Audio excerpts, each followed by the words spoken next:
Hey everybody, we are back again with another episode of the Nintendo Pipeline Podcast. Almost forgot the name of the show. Um, I'm CMM. I'm going to be hosting today, and with me I have... One Up Muffin, but you can call me Jared. And Mina.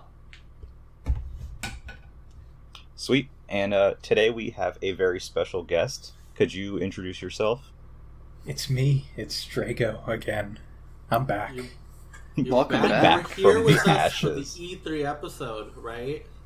Mm-hmm. Yep. That's right. And I think we accidentally skipped over Smash Brothers when we talked. We might have. We probably talked about it for like a second. It's We're like, oh, who cares about Smash? And now here we are weeping about Smash Brothers, you know? Crying. Yeah, now we're all crying. Almost crying. Yeah. I almost did Same. actually cry. Oh. Not. Well, you know what? I'm getting way too deep into this off the jump.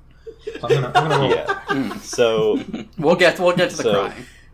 Yeah, so the last direct that we had said there would be the final Smash Bros. Presentation for October 5th, and now October 5th happened. It was a 40-minute long presentation showing the final character to be added to Super Smash Bros. Ultimate after, what, a 3.5 year journey? 3.5 years, yeah. Since Inkling was announced. Something like Just that. about. We got that first trailer. Yeah, March. And so 2018. they got all of the other stuff out of the way first. They went with Mii costumes. We had our Octoling hat, and we had our Judd hat, and we had Doomslayer, which I'm happy he made it as a Yeah, costume. That was a cute. fun costume. That was a Oh. character a lot of people wanted, and it was cute to see him show up, you know? Yeah. No, I was kind of surprised. Not surprised that there were like Splatoon costumes, but like in the final Right? batch, you only have 3 costumes. Two and of them were of just are like, here's oh, Octoling and Judd. And here's- Judd is what I was like, I thought that was Yeah. already there. You know? Yeah, Yeah, it was I kind of don't. weird. You know, it's fine. It's cool. I was someone who really wanted Doomslayer in, so I'm glad he made it as a costume. I wish it came with music, but Yeah. it's all right. That'd be nice, but... Oh, that would have been But- cool. Yeah, some They sick didn't really metal. do any. I don't think they did any music, right? Besides, It was like, just indies. literally just Shantae, Cuphead, Under Yeah, the Sands. That's it. Oh, I didn't Yeah. realize Cuphead and Yeah. Sans had them. Sans I is thought it the was first one. literally only Shantae. That's cool. Yeah, the Sans the Sans one is actually a remix. It's not even just an original Yeah. track either. It's And is a that like Megalovania. Megalovania? It's a Smash Yeah. version Nice. of Megalovania, Special and remix. it's Oh, really that's good. awesome. Mm-hmm. But so we get to our final trailer. We're back at the beginning, and the Inkling is looking at the Smash logo, which is on fire, just like that first trailer we saw forever ago. It fades away, and there's one last flame, and at this point, everyone's like, "What is this?" Everyone is a trophy. Mario gets unfrozen and picks up the fire and wings it, and everyone's like, "Oh, it's Dark Souls." And then it starts spinning through the air, and you can see what it is for a second, but then it zooms in on the money shot, which is a Mickey Mouse keychain, because the last character is Sora. He comes flying out of the keyhole, magic keyhole. That's what I'm going to call it, the magic keyhole. Drago, can you say the right name for it? Yeah, what is it called? Pretty sure it's just the keyhole. Oh. Okay, cool. I wasn't- I should could be say wrong. we got on Drago because he is the Kingdom Hearts expert. So any queries, if we Yes. get anything wrong, it's on him. All right. Yeah, it's going to be the I don't know about that. Drago's I'm going like to be our half of it lore expert. checker. I know some things, but no. So, yeah, the final character of Super Smash Bros. Ultimate DLC Pack 2 with 6 characters. The final character in this game is Sora, thought to be an impossible character because of the legal nightmare it has to be dealing with both Square Enix and Disney. Disney Corporation. They are here. They are in the credits Yeah. of Super Smash Brothers. Yeah, Disney is in the so copyright, weird. which is really funny. Yeah.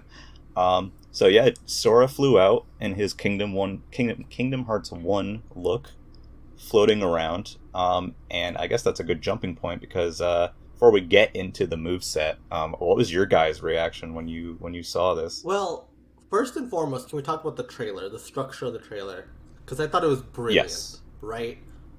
It was very good. Like, you know, doing the callback, but like also like, you know, because, you know, a lot of times Smash trailers do this thing where they throw little hints where if you're a fan, you'll pick up on it. right? Yeah. And then it gets to the point. There's a certain point where everyone will get it, right? But they like to throw in like little things that diehard fans of that character will just know immediately, right? They didn't do that this time. This time they wanted everyone to realize it at the exact same time, right? At the second, maybe a split second ahead, you notice the Keyblade, but when you see the Mickey Mouse, like that's everyone got it, right? That's the note. That's the point that everyone knows. And I just thought that was such a brilliant, because it had me guessing the whole time, right? I was like, I thought it was Dark Souls for a while. I saw a lot of people being like, "Is this Taboo or Master Hand?" I think Roger said. Someone told me that Roger said he thought it was Taboo. Drago, you thought it was Cinderace, right? I sort of like. I think part of me was like, "There's no way, like it's not going to be Cinderace." But then also, it's like the fire drops, and like the entire trailer played out in my head of like the fire like getting kicked towards Mario, and then he's like, "What happened? Who was that?" And then that stupid rabbit is just standing in the distance, and then there you go. There's your phone. Yeah, no, I thought it was Dark Souls. I really thought it was Dark Souls. But no, they do this brilliant reveal. We're all screaming, right? Fucking incredible. Yeah, I thought it was really funny. The night before, Drago said to me, "It's going to be Ryu Hayabusa, and then I'm going to go to sleep." I'm like, I'm okay with that. I was in a work meeting. I had the video on in the background, like while I was in the meeting talking to my boss, being like, "Oh yeah," and then I see Sora, and I'm like, "Oh okay." Back to the meeting. The announcement grew on me, I will say, because I didn't see the full trailer until afterwards. Yeah, but at first I was like, "Oh." You were the most negative of all of us, right? You were so grumpy about Sora. It grew on me, but at first I was like, "Oh," because like everyone's talking about Sora so much the last day it's crazy. It didn't feel like a surprise because people had talked about it so much, even though it is a huge surprise. Like Drago, sorry, you go on.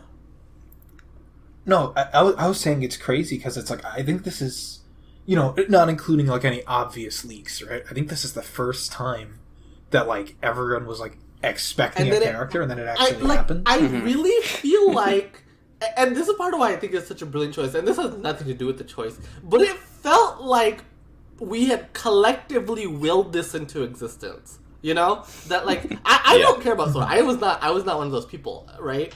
But you were hearing about Sora the whole time for the entire last day, and not even people, because there was like a 4chan leak that ended up being right, and in a very funny way, right? Fucking some guy working for Disney Music.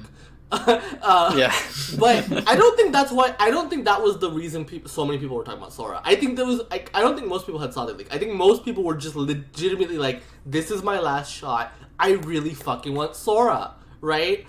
And it was trending on Twitter even beforehand, and then it happened. The thing that people were saying, it does never happen before. Yeah. Yeah.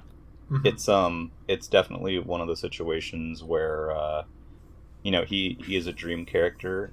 He's been pretty highly requested, I would say, since Brawl. People honestly were madly into the idea of Sora back then.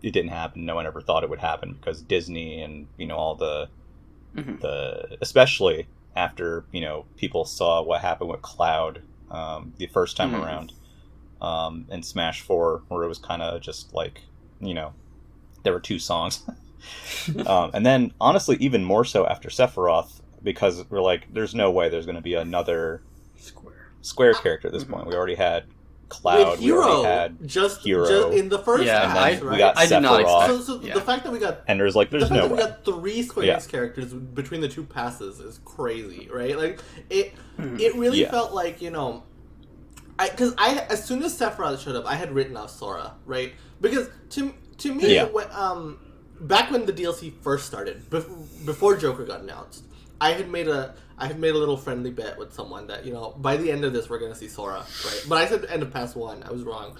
But in my brain, Sora always felt like the proper escalation from Cloud, right? But then we got Hero, and then we got Sephiroth, and then with Sephiroth it was like, okay, I had just been like, nah, Sora is not happening. It's just not happening, right? But beyond all reason, it did, It did, you know, and it really felt like, I guess we can touch upon this, like, what a great final character, you know? Yeah. Like seriously, like you know, they mentioned the ballot, right? And where it really felt like coming full circle. You know, Sakurai says, like, you know, this was the most requested character in the game. That means something. It's just insane. You know? Yeah, that does. Yeah, it's funny that, like, I never thought we would find out who was, like, actually the most requested in that ballot, because obviously they didn't release the results, and they talked a little bit about and Bayonet that. always had the asterisk, right, of realizable characters. Right. Yeah, but then the very final DLC character is the winner of the Smash ballot all these years later. Like, it's like you can't even make it up. It's like it feels like a movie. This feels like something you write. There's like a plot, but it's just how things worked out. And you know, I think my initial reaction was, because, you know, obviously as soon as you see the keychain, you know, I think I just went, "Oh wow," out loud, because I was just like, they actually did it. My reaction was to just bust out laughing. I was like, I thought it was hilarious because I was just like, there's no way, you know, how many people had told us over and over again, like, you know, Disney's impossible to work with, blah blah blah, right? Even like in Square Enix's own games, right? Like Sora was DLC in World of Final Fantasy, right? And that got delisted in a Square Enix game because Disney copyright is just so notoriously bullshit, right? Their licensing department is just so hard to work with, and so, you know, I think, you know, obviously Sora had so many true believers, but for a lot of us who were too rational, I guess, right? We were like, no, that's just not possible. That's just, it's not happening. Yeah. And two, you know, it's one of those things too, where like there had been, and previously had been rumors of them trying to get Sora in Smash, and it just not working out previously. Now obviously who knows if that's true, but even say that is true, like, you can kind of see the weird road that we've taken getting here. I think at first I was like I said, I was like, oh, Sora, but then, like, as the more I think about it, like, I was like, oh wait, actually, when I saw him, like, start doing moves, I was like, wait, I actually like Kingdom Hearts, I forgot. And then I remembered, like, these games have been going on since the PS2. There's DS, there's Game Boy Advance. Like, it does have very strong ties with Nintendo and just with video games in general. right? So, like, it makes a lot of sense. Like, it really does. I feel that it's definitely the appropriate final character. Being the impossible character in the impossible game that will never be replicated. Yeah. More or less. I just, like, I wasn't really asking for Sora. I wasn't really looking forward to him. Like, I love Kingdom Hearts to death, and I knew if it did happen, I'd be like, you know, I'd be happy. But I don't know if it was like, I mean, it's not worth getting hyped for because it'll never happen, or if it's just like, I mean, you know, I have my wants, my other wants that I care, and I still probably do care more, but actually seeing it happen was like, I just broke right then and there, and it's like, oh my freaking god, like, this, like, it didn't feel real, like, it's there, it is, and I think I just start, like, I don't remember the last time I like audibly like gasped or like couldn't contain myself at like a Smash character. It might have been K. Rool. Like, K. Rool might have been the last one that legitimately, because Banjo got leaked, which sucked. I thought Steve was just like a mind blowing one. Steve made me smile. Steve was pretty crazy, but I don't. Yeah, like Steve is a whole other topic. Yeah, for another episode. I think we touched on, like, seeing Sora actually show up, even though, again, this was literally the first DLC character I actually personally guessed, right? Mm-hmm. But there was something about seeing it in reality where it was just like, this isn't real, you know, like, there's just no way, how did this happen? And, you know, there's something also, and I don't think this is intentional, but I also kind of like ending this game with the face of another crossover franchise. You know? Yeah. I mean, you've got the ultimate crossover game, and you finish with like the character who crosses over. Yeah, I thought that was just kind of a fun thing, but like, you know, because I think we were all kind of going in wondering, will they treat the final character with reverence, right? Will and then, you know, and this is back again the one thing we were too rational about it, right? We're like, oh well, you know, if you look at the end of Fighter Pass 1 and the base game and Smash 4, you know, the final character is not very high. But we all fucking said that, right? Yeah, absolutely.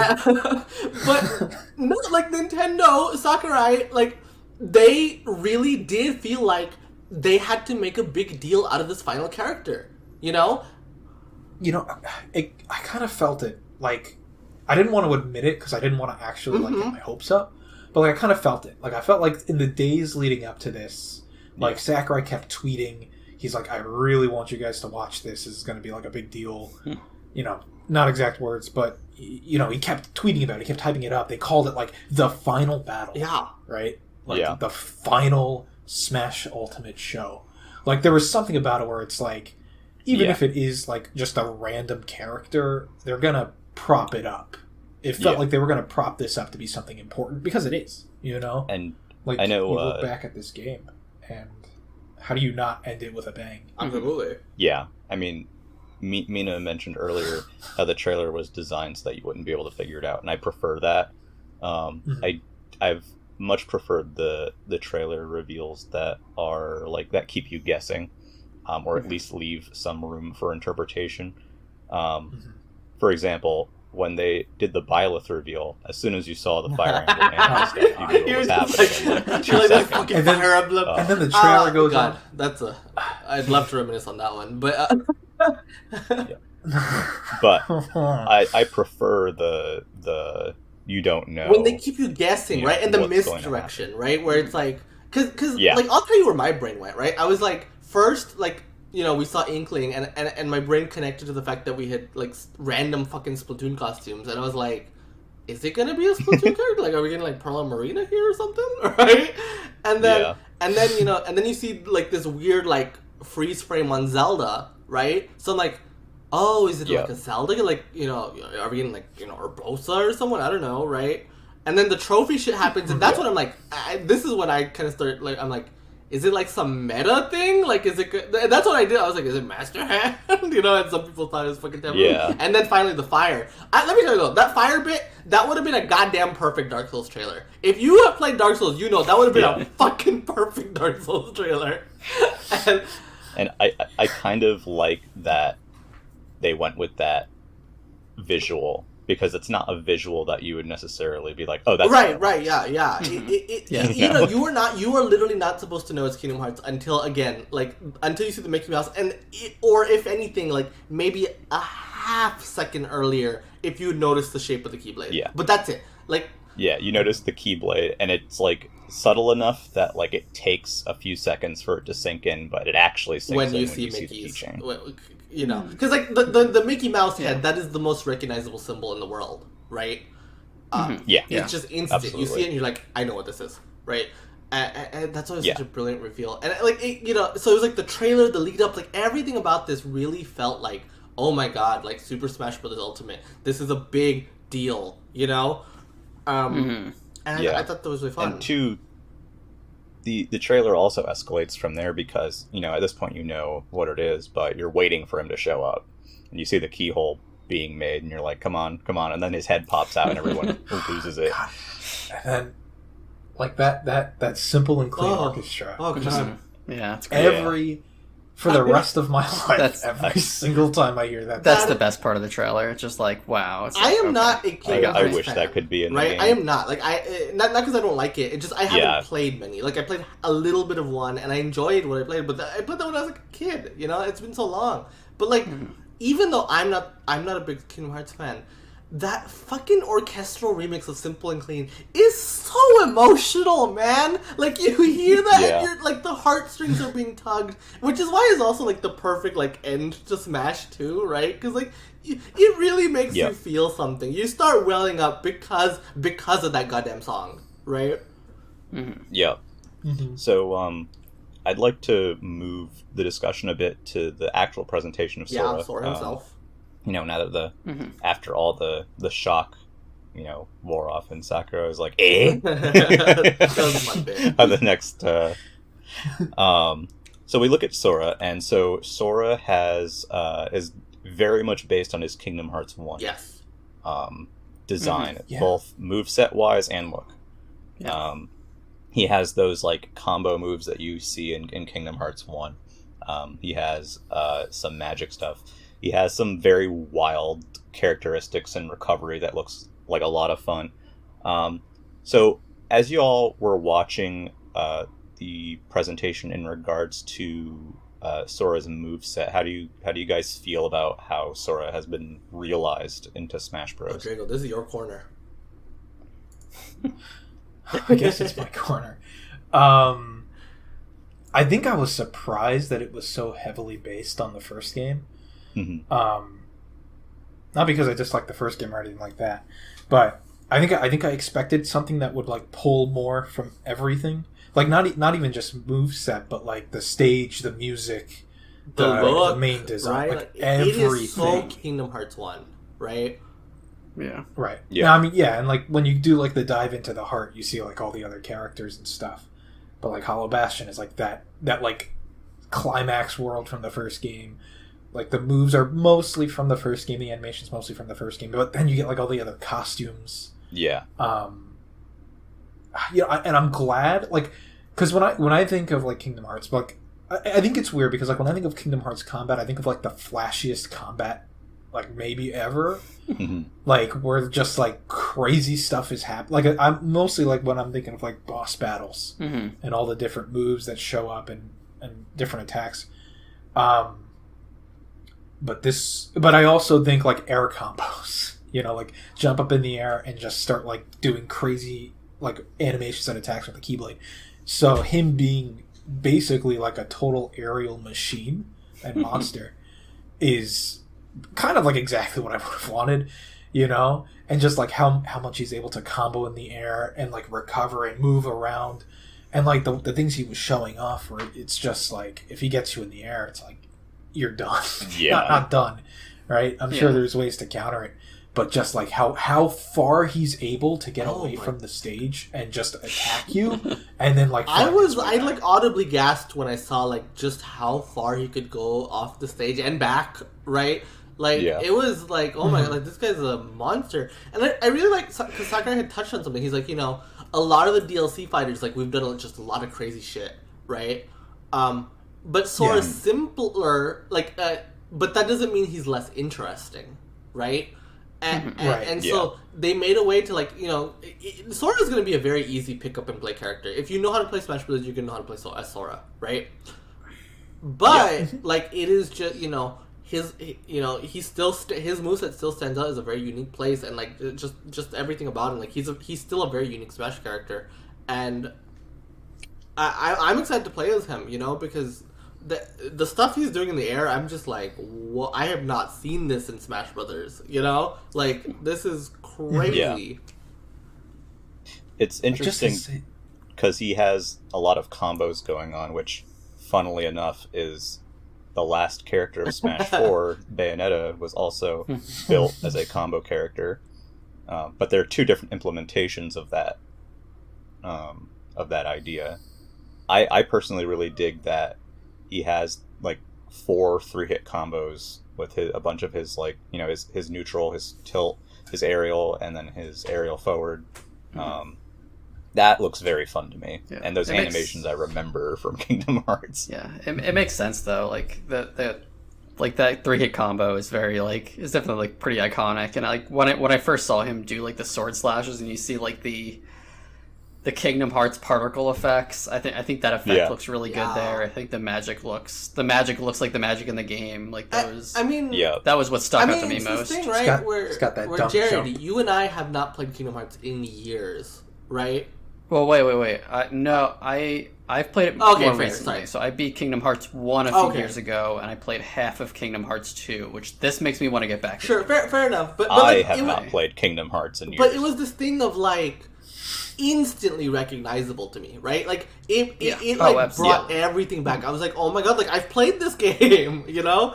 I thought this was really fun. Like, it is just such a perfect, like, implementation. And again, I don't know anything about Kingdom Hearts 2 and 3 and on, right?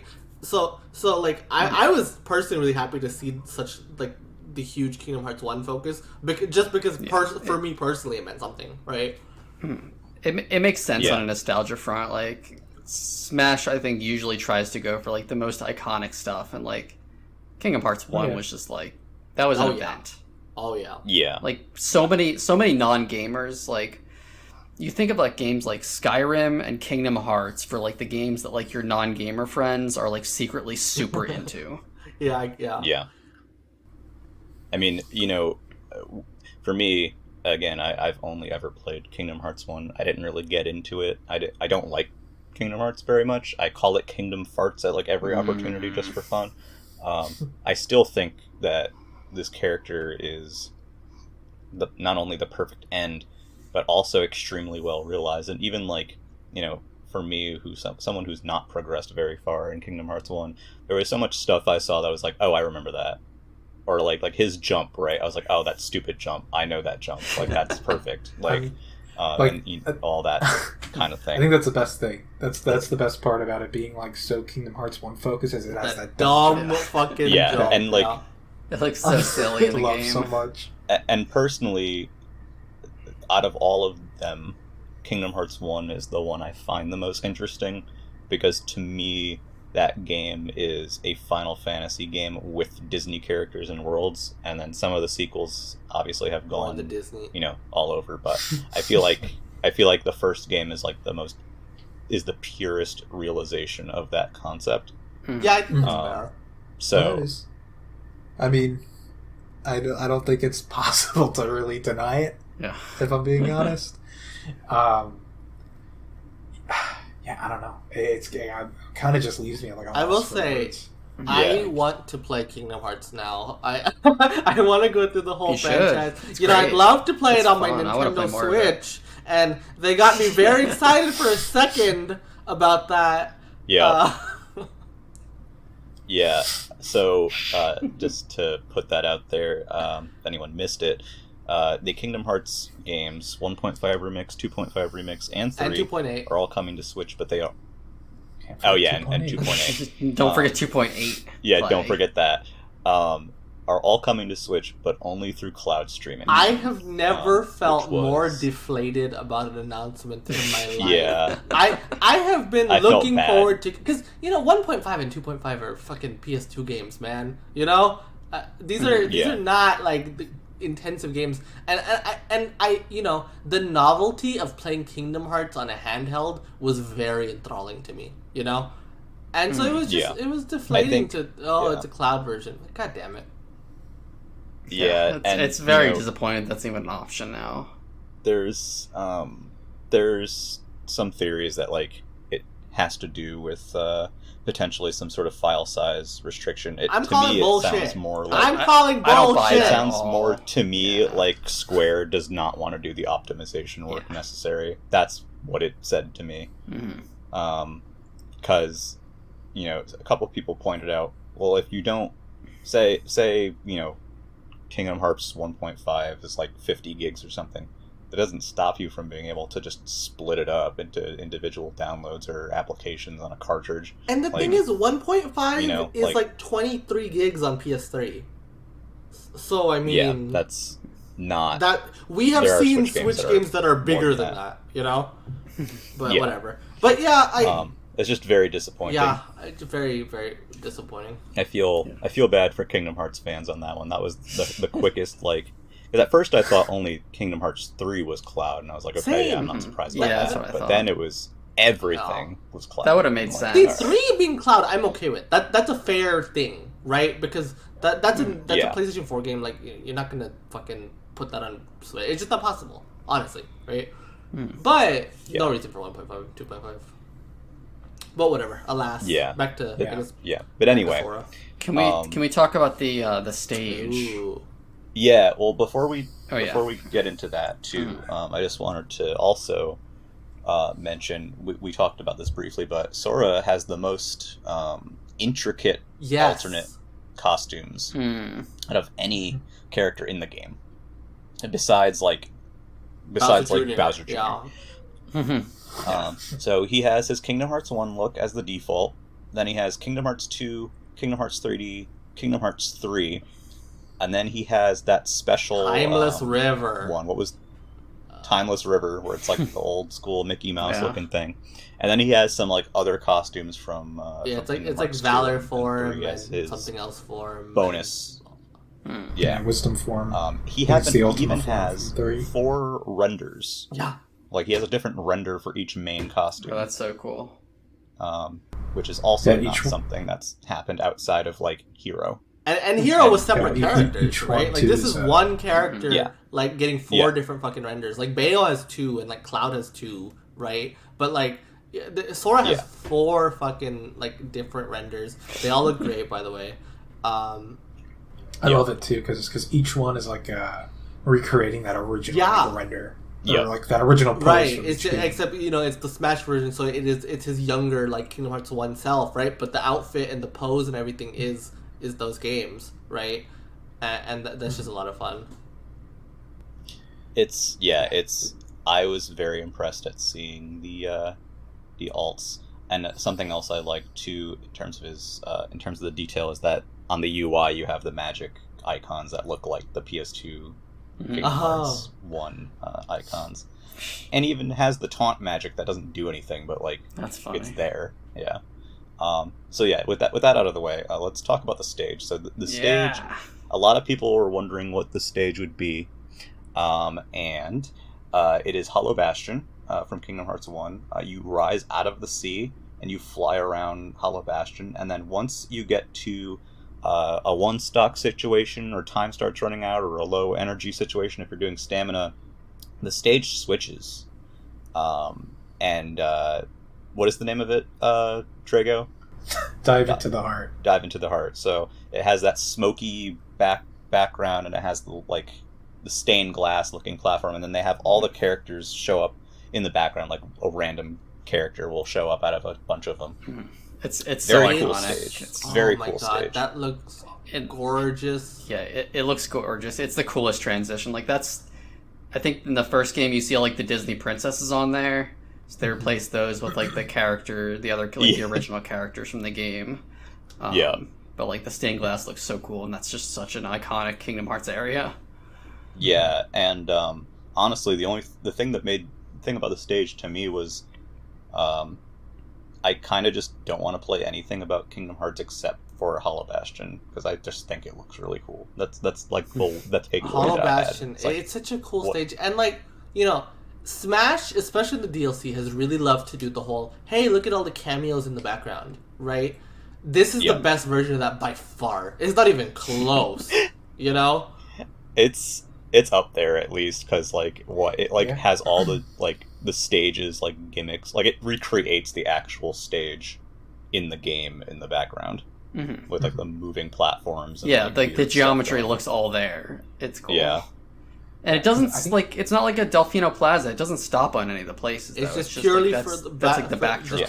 Really nice backdrop, right? Yeah, you know, I'm kind of mixed about that. Yeah, I mean, I guess this is more of a Smash Ultimate complaint in general. Not really a complaint, but it feels like they really like took a step back, I guess, in like stage design. I shouldn't say step back. I think because Smash Wii U had like the crazy stages in this series. They were probably way too crazy, most of them. But then I feel like this too much the other way. Much of a too much the other way. Where it's like I don't really remember.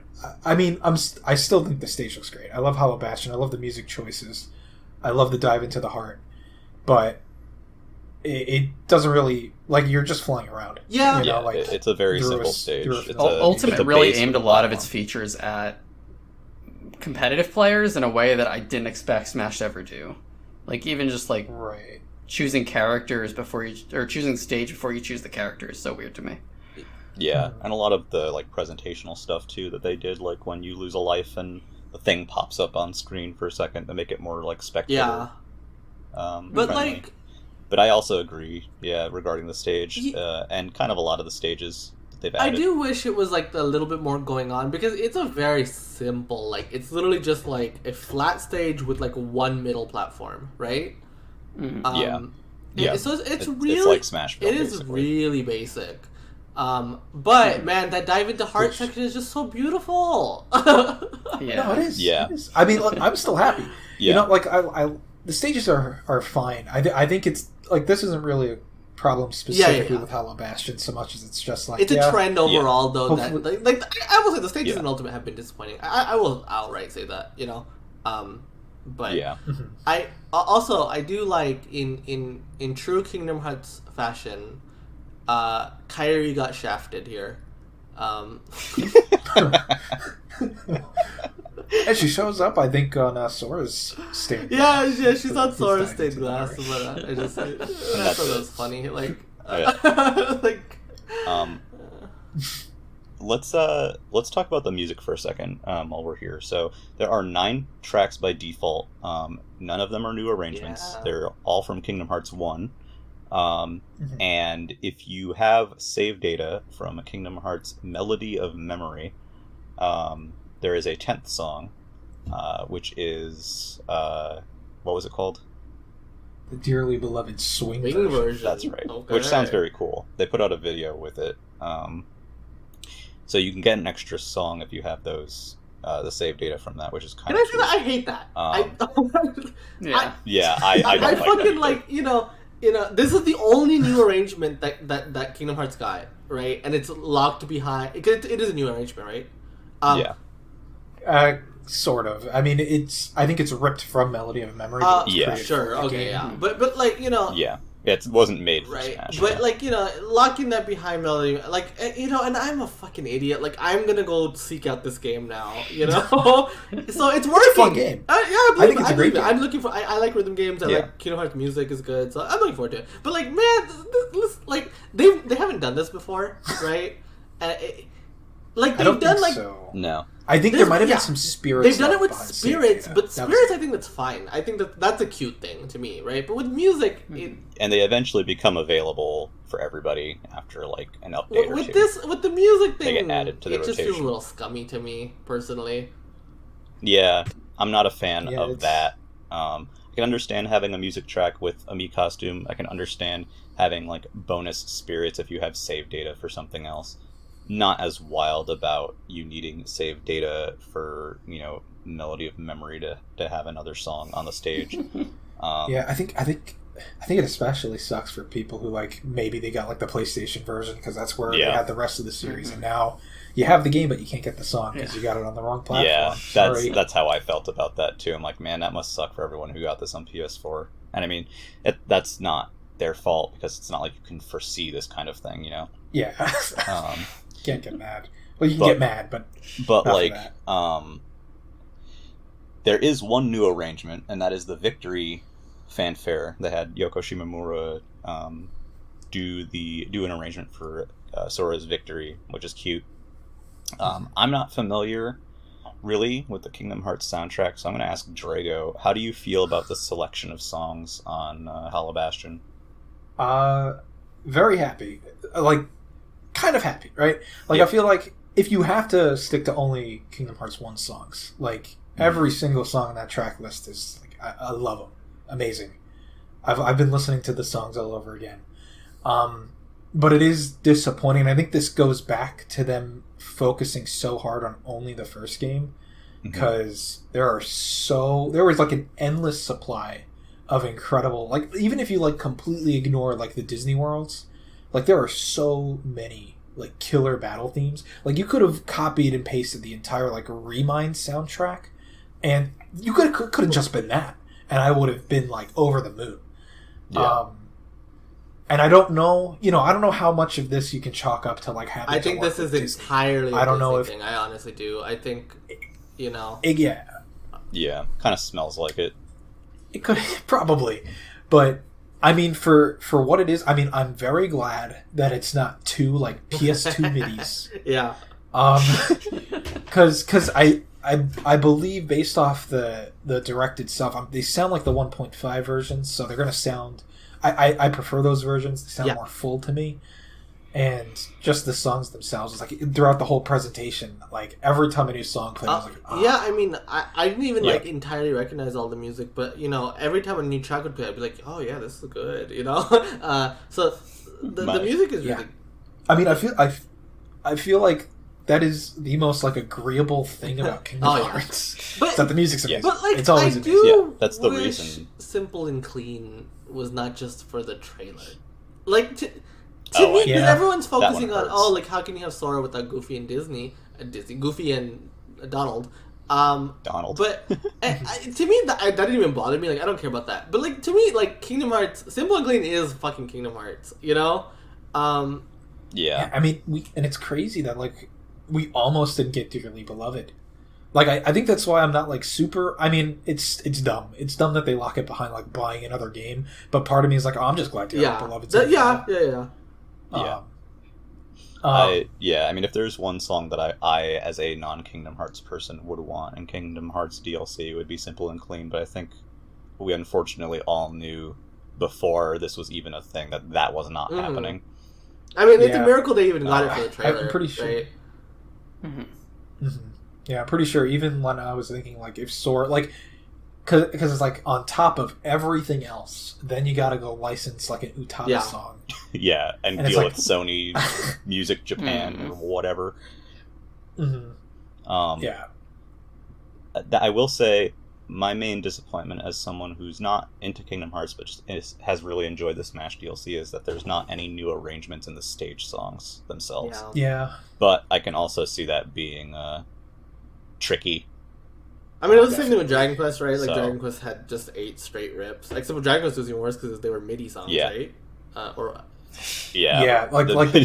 Quest, was just one MIDI song basically from each, like, almost every main line. It was like game 2 from the 4 games that were represented, but it was... Yeah. I remember thinking, it's like, I wonder if there were no hero alts and it was just the guy from 11, would we have only gotten 2 songs? Like, is there some, like... Because this was before we got Sephiroth, and Cloud still only had 2 songs, so it's like, maybe just Square has just stupid, like, 2 songs per rule, per game, right? Or something, right? Yeah. Or per character. It's like, this is technically 4 characters, so you can get 8 songs. Now, I can't quite recall, are any of the songs that were added with Sephiroth new arrangements, or are they just... Yes. Okay. There were a couple. I think towards the end, by the time Sephiroth came around, like, Square Enix was just, like, willing to work with Smash on basically anything, right? I think that relationship had grown a lot since we got Cloud in Smash 4. Yep. Next, just also wanted to briefly touch on the Spirit Board, which... shocking no one, is only Kingdom Hearts original characters. They're all Sora's allies, so he's going to beat the crap out of his friends. 8 spirits, not bad, not amazing. And the other thing is, if you are doing stamina mode, when you beat the final, you beat your opponent as Sora, it does the Kingdom Hearts 1 battle conclusion transition where it all fades to white, which I thought was super cool. I love that. It's such a great touch. Yeah, it was a great touch. And then the final smash was my understanding is pretty much like kind of the ending of Kingdom Hearts 1 but with a Smash logo instead of a Mickey Mouse head. Yeah. Oh, that's funny. Which I thought was really funny. I thought it was really fun. He was like, "Oh, I want you to see it for yourself." And then he just shows it anyway. Yeah, like what was that all about? So weird. Like I thought, like when he said that, it's like, oh, this is gonna be nuts. Like maybe there is like a Disney reference. Yeah, I thought Donald and Goofy were gonna show up in it. But then he just shows it anyway. I was like, oh, okay. I laughed seeing the Smash logo on the door. I think that was my favorite part. Yeah, that's pretty funny. So I think people said it's like literally sending characters back to their original worlds. Oh, yeah. My Kingdom Hearts lore is pretty rusty, so I'm not sure. I'd have Sora, to double check. Sora just literally ended the ultimate crossover by sending all the Smash characters back and to this their will be the world. excuse for when Smash has to reboot. You know, we're starting from scratch. Sora let's fucking not sealed go them there. all away. Can't wait. Let's not go there. One other thing. So, I mean, we probably should talk about it on some level. There are some people who obviously associate, for good reason, Kingdom Hearts and Sora with Disney characters and worlds, and obviously, all Disney, anything besides that very expensive keychain, have been scrubbed from this version of Sora. I know some in people funnier have ways than feelings on others, that. like in Sora's dive into Heart. Yeah. Or Donald and Goofy are like what, a pirate ship, and starfish. what was the other one? A raft and Yeah, the raft. That's what. God, I can't believe it's like the some fruit. Oh my god! Yeah. It's like the papui fruit. Oh my god! Hold on, I'm sorry. I'm gonna... It's okay. Well, while you find that, obviously there's been some opinions because There we go. there we almost go. got it. People, obviously, a big part of Kingdom Hearts is you have your party members who are Disney characters, and especially Donald and Goofy in particular. How do you guys? I mean, obviously, I think I'd be able to fairly say that was never on the table. going to happen. Yeah, that was just never on the however, how do you feel about the character and the collaboration, even without those elements? Does it change much for you? For me, it doesn't, just because it's like, even when you would be like, okay, let's say he does get into Smash, it's got to be just Sora. And obviously, rules are not real. So maybe he could have shown up with Donald and Goofy, but I never, ever would have expected that. So it doesn't really shock me at all, and it doesn't feel like anything is missing, because this is exactly what I would have thought it was going to be. So I've kind of visualized it exactly as this for basically as long as I've thought about Sora being in Smash Brothers. I kind of feel the same way. I personally, I on an intellectual level, yes, it is missing, right? The core part of it, but. Honestly, it doesn't bother me. I think this is, I really have thought that this was a great representation of Kingdom Hearts. Even if Disney is so integral to the series' identity, I feel like Kingdom Hearts is more than just that, right? And you can do enough Kingdom Hearts representation just doing the original stuff, right? Definitely. Right. Yeah, which they've done. It's its own thing. It's not just the Disney stuff. They really have... You know it's Kingdom Hearts immediately. You don't have to see Donald and Goofy. And you don't want to open that fucking Pandora's box, honestly. Well, yeah, that's... I was like... there was something I was going to say, and I'm not remembering it. And that's it. Because the second... even Mickey being a keychain is already, you've got the key in the hole. It means Iron Man's going to be in the next game. I'm sorry. Iron Man? Did you say Iron Man? Yeah, the MCU is going to be in Smash 7. Don't even put that out there. I don't want that door opened, honestly. I don't want any hint of non-video games in Smash Bros. Smash Bros is a video game brand, a video game celebration, right? Yeah. And I think I think it was a happy mix between it's going to cost way too much, and also I don't think you really want that to begin with, because it really would be if Donald and Goofy are in the game, then why can't you? Exactly. I just have... Why not Spider-Man? Yeah, I just have this visual of Sora summoning Goofy and Donald, and be like, holy shit, Goofy is fighting against Dark Samus and is attacking Rathalos, and that just this visual in my mind that is probably the that is the final frontier of the batshit crossover insanity that this game has been, if that were a thing. But I do agree that I prefer that it's only the gaming stuff represented. I mean, and I honestly, I don't think that Disney would have allowed it, and I don't think Nintendo even negotiated for it. You know, I think it was it was a mutual, like, no, we're not even gonna, like, you know. Yeah. And it's fine. Yeah. As funny as it would be to see Donald Duck taking on what was that boss? God. Taking on Marx. That is the funniest thing to me. That would be something, but But so now the final roster is pretty much 89 characters. There are 116 stages, not including all their permutations. Wow. There are going to be over 1,500 spirits after this week's Dread spirits and the Kingdom Hearts spirits get added. It's a lot. It's finally coming to an end. Smash Brothers is over, right? Yeah. That was, I think, like, to me, the biggest takeaway is Super Smash Brothers is, in its current iteration, right? Yeah, as you know, is over, right? Like, and I had been someone who vocally had said multiple times, they're gonna do a Fighter Pass 3. They're just not gonna leave that money on the table, right? But honestly, like, I'm fine with this, you know, because Smash Brothers, and it is sad to see, right? I like, you know, Smash Brothers is something I will always look forward to for the rest of my life, right? But this has been a project that has essentially been 10 years in the making, right? The development of Super Smash Brothers has been nonstop since they announced that game in fucking 2011, you know? At some point, you have to let go. At some point, you have to say goodbye, right? Wait, which game was announced in Super 2011? Smash Bros. For Wii U and 3DS.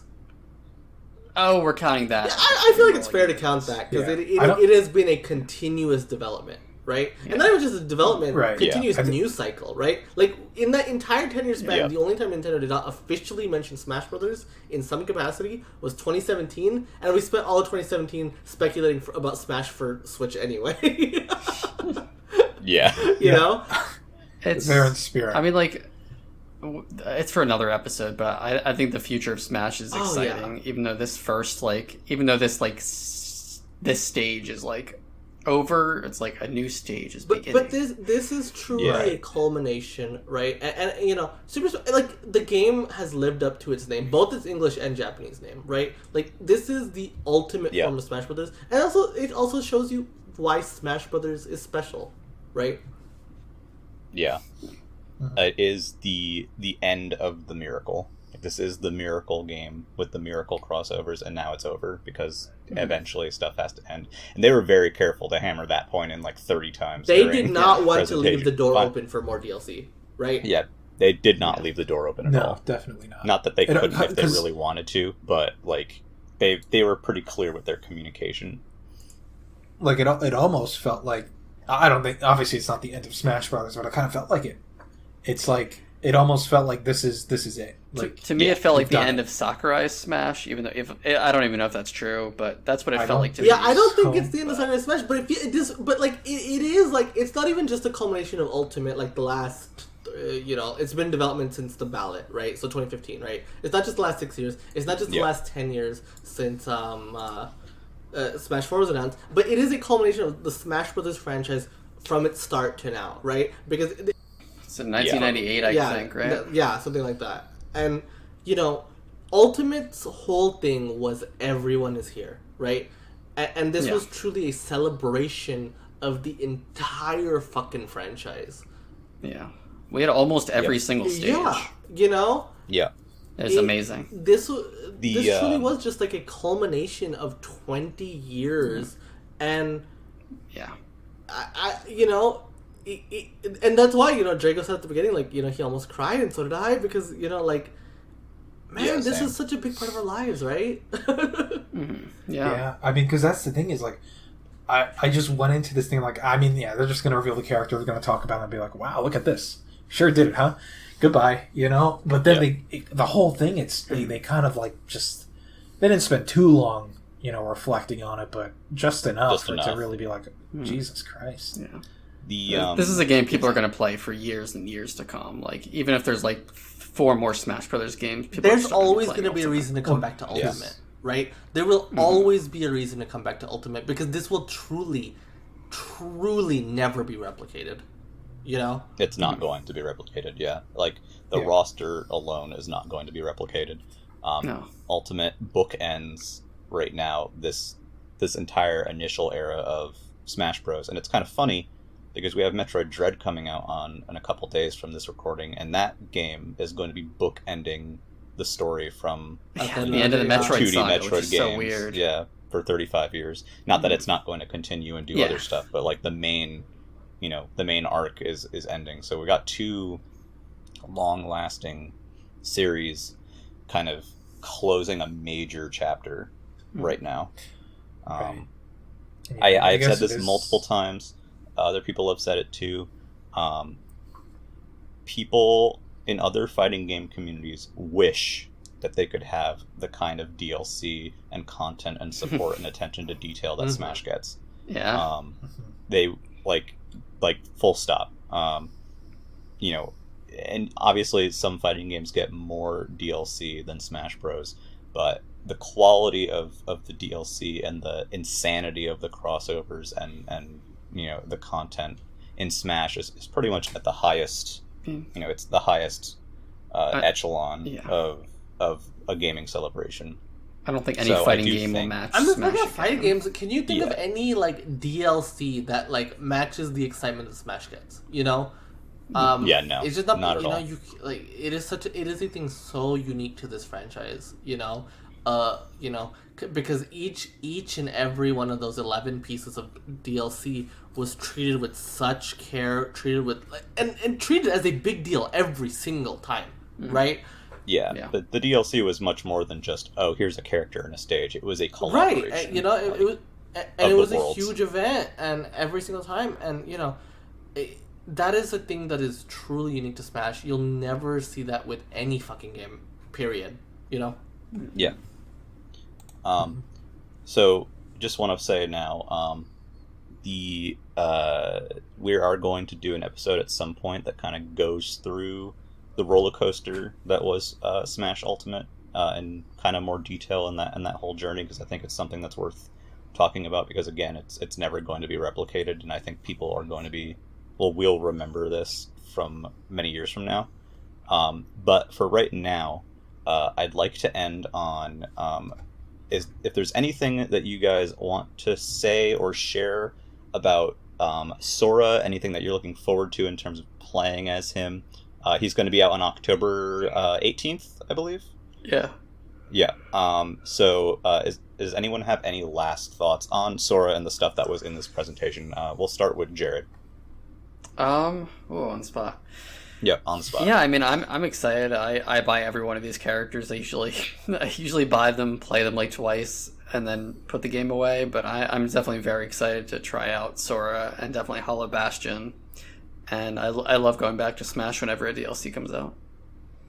How about you, Mina? This is not specifically what Sora, but it does relate to playing as Sora on the 18th. But I'm looking forward to like this one last romp of every time a DLC character comes out, like me and a couple friends, we just play for 2 hours straight and we're all playing as that DLC character, right? And I'm gonna have a really good time doing that one last time with Sora. We're all excited to play as this one character. We're fighting on Hollow Bastion the whole time, and I'm looking forward to that. It's gonna be a little sad, right? But I'm looking forward to it. Yeah. How about you, Drago? It's weird, right? Because, without getting into too much detail, right? Ultimate's been a weird game for me. Obviously, in retrospect, I'm going to miss it a lot. But actively, it was kind of a love-hate relationship. And I haven't really been playing the game a ton. I dropped... Conversation for a different time. What I'm trying to say is I think watching Sora, really more than any other character, I think was the first time in a long time that he did a character presentation. I was I actually really want to play this game again and try this character out. Yeah. For a lot of reasons, kind of maybe go back and give the other DLCs more of a try. Because I think really the last time I got like semi-invested was when they did that Sephiroth event, and you could like do like the Sephiroth boss to get him early. Yeah. And since then, it's kind of... I wish that made it back for the final. Yeah, I wish that was permanent, but what are you going to do? Yeah. Yeah, it's just, this is, I think, the most excited I've been to actually play a Smash character probably since, I guess, Banjo, or even, like, just when the game actually came out. And I'm glad that if any character made me feel that way, I guess it was, like, the final one. Because I feel like it's going to give me a lot of incentive to kind of go back and, not give the game a second chance, per se, but just kind of relive it again. Right? And just... I think I'll be more excited to play Ultimate now that it's like complete. It's like symbolically finished. It's like I have everything now that makes it more exciting. Also, one last note, can I say, this final character, I am so happy that Drago is happy about it. It means more to me that he's happy about the final character than someone I wanted. Honestly. I will say, like, for as much fear as I have all the time, Fighters Pass 2 has been almost, like, just hit after hit after hit. Yeah, like, I agree. Yeah. The worst part was a character that was just like, oh, okay, sure. And, like, there is no Joker. There was no Byleth. It was all smiles. So, thank you, I guess, to Nintendo for picking characters I enjoyed. Cool. In regards to Sora, I just want to say that I appreciate that once again his original game and his characteristics have made it over to Smash so well, like a lot of other DLC characters and base characters as well, from Min, who kind of brought the ARMS gameplay into Smash, to Kazuya, who brought Tekken gameplay very much into Smash.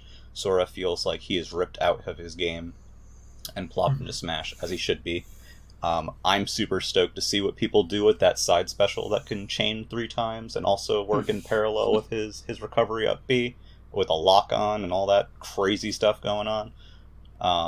I'm also glad that they did not play through Sora's classic mode in the presentation, because that will be one last final little surprise to play through, because, again, if anyone has forgotten, every character in Ultimate has their own classic mode, except for the Mii's.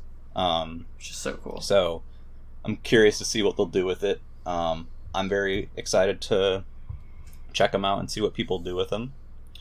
And then beyond that, at the end of the presentation, they showed the trailer for one last time, but this time the full trailer, and it closes on a shot of Sora and Mario shaking hands, and the whole cast is in the background, which was just kind of like a very weird moment. Scrimblow, Bimblow, and McJRPG guy are together at last. You love to see it. And my thought was Cyclops and Ryu shaking hands in X-Men versus Street Fighter. Sure, yeah. It was like that same kind of thing. It was funny. But yeah, so that's going to be it for today. Thank you everybody for listening. I just want to mention a quick couple of things before we go. First of all, you can check out our community website at nintendopipeline.wordpress.com. It has a bunch of fun articles and features there, and is occasionally updated. Second, you're listening to this right now, but you can listen to us anywhere from YouTube and Spotify to Apple Podcasts to Radio Public. I don't even know what Radio Public is, but you can listen to us there. Definitely, if you like what you hear, please consider subscribing on one of those platforms. Third, I personally just wanted to extend a small congratulations to the Family Boards team. They have just gone public as of today. They put a lot of work into making a cool new home on the internet for Nintendo and video games. And Install Base, the sales boards, are also about to do the same thing. So just wanted to send some well wishes and thank you to anyone who has joined there, and who may have even started listening to us from seeing, some of that stuff posted in our Discord and on the boards and stuff. One quick and note lastly, on that, on the family boards. Oh yeah. We have a thread there. Yes. There. You can directly interact with all three of us. We had Family Board's beloved admin West Egg on the Skyward Sword episode, right? We did. So go into that thread, post in that thread. We'd love to have you in there, and and if you take a look at that thread, not only does it have everywhere you can listen to us, but it also has an episode directory of all the previous episodes. So if you kind of want to see at a glance like what we've talked about and maybe find one of those interesting, you can find it in that thread as well. And at the very last thing is thank you very much, Drago, for being here as our guest today, our Kingdom Hearts lore expert. I hope I was of service. You were of service. And yeah, thank you, Mina and Jared and everybody being here and everybody listening. We will see you again next week with something else. Don't know what yet, but we'll see you. So, goodbye. Bye. Have a good one. Bye-bye.